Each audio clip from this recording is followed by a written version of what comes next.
Hi, thanks for joining me on the Listen Up Girl podcast. I'm your host, Zach Reynolds-Friedman. Today is Friday, July 17th, 2026, and there is a lot happening today. Before I get started, if you have not already subscribed to this podcast, please do. Also, if you have not left a rating, it takes 5 seconds. Please just go and leave a rating either on whatever platform that you're listening to. So let's get into the news.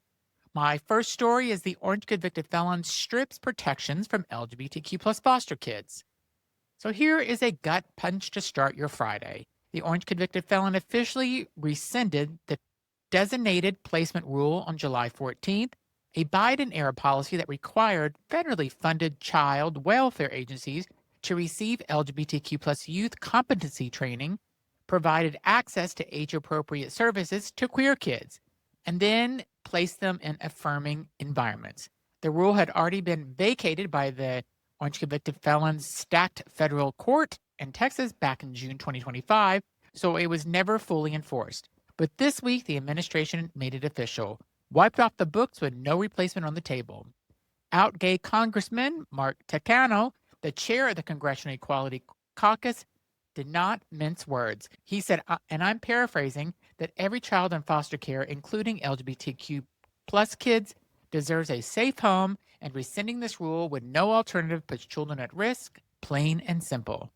Out lesbian representative Andy G. Craig called it the administration's latest attack on the LGBTQ plus community, and Representative Latifah Simon, who started her career working with trans youth in the juvenile justice and foster care systems, said that all foster youth deserve to be safe, affirmed, and supported. The rule was challenged by Texas AG Kim Paxton, who claimed it exceeded federal authority. 23 Democratic legislators had written in support of keeping it. Today, it is gone. Unbelievable. Next, Pete Hegseth's hormone hypocrisy. Oh, the irony is rich today, and the Defense Secretary Pete Hegseth has announced a new program offering testosterone replacement therapy and other hormone treatments to male service members to boost performance and readiness. And within hours, the internet absolutely torched him. Because as you may recall, trans service members are banned from the military under this administration, in part because of their use of hormone therapy. The responses were swift and savage. The internet exploded with some of the variation of trans people taking the exact same hormone therapy aren't even allowed to serve. Hegseth has not responded to the irony, and isn't that a shock? Where is he at now? Nowhere to be found. Our next story is the Heritage Foundation comes for women's sports next. So if you thought Project 2025 crowd was going to stop at banning trans athletes, think again. Fresh off the Supreme Court's anti-trans sports ruling, the Heritage Foundation, the architects of Project 2025, are now going after Title IX itself. They are arguing that the landmark law protecting women in education and athletes actually harms men's sports and undermines what they are calling, and I wish I was making this up, a feminine graces. So let's be crystal clear about what's happening here. They used trans athletes as a wedge issue. They got the Supreme Court ruling they wanted, and now they're moving down the field against women's sports protections entirely. This was always the plan. Next, the Rubi Girls take on the orange convicted felon, and they win. Let's switch to gears to something that will actually put a smile on your face. The Rubi Girls are a drag activist group based in Texas who have collectively raised over $3 million for local and regional charities of all kinds. And the orange convicted felon tried to block them from receiving the horrific history marker. He failed. That's right. Despite the administration's interference, the Rubi Girls received their historical marker, recognizing their decades of community service and charitable giving. $3 million raised for people in need and legacy officially recognized. The drag queens win this round. Checkmate.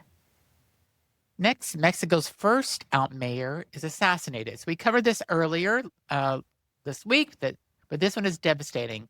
Benjamín Medrano Quezada, who made history as Mexico's first openly gay mayor when he served Fresnillo from 2013 to 2015, was shot and killed on July 7th while leaving an ice cream shop in Guadalajara.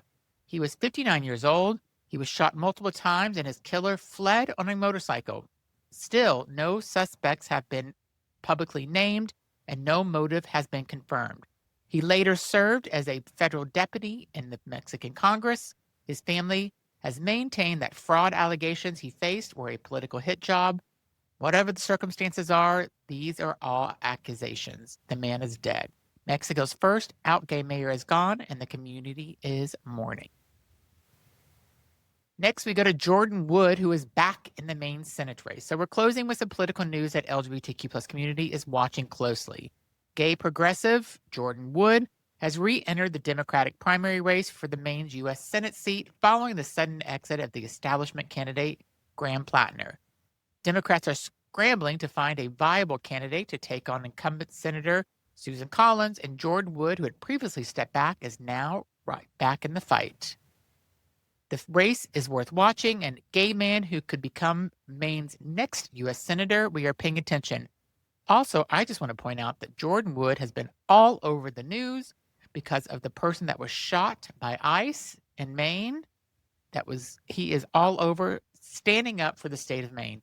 Jordan Wood is doing an amazing job, and I hope that anybody that is listening to Maine will go out and make sure you support him and you vote for him in November, because we need to take back everything that we have lost in this country, and getting our Congress and our House back in order will get us going there. We'll be on the way there. So that's it today for Listen Up Girl. If this show matters to you, again, please subscribe. Rate us 5 stars on Apple Podcasts or Spotify or whatever platform you're listening to. Please leave a review, because when you share this and you leave a review, someone in your life stays informed. Follow me on Facebook at The Real Zach RE, and I'll be back tomorrow with more LGBTQ plus news. Thanks so much for listening.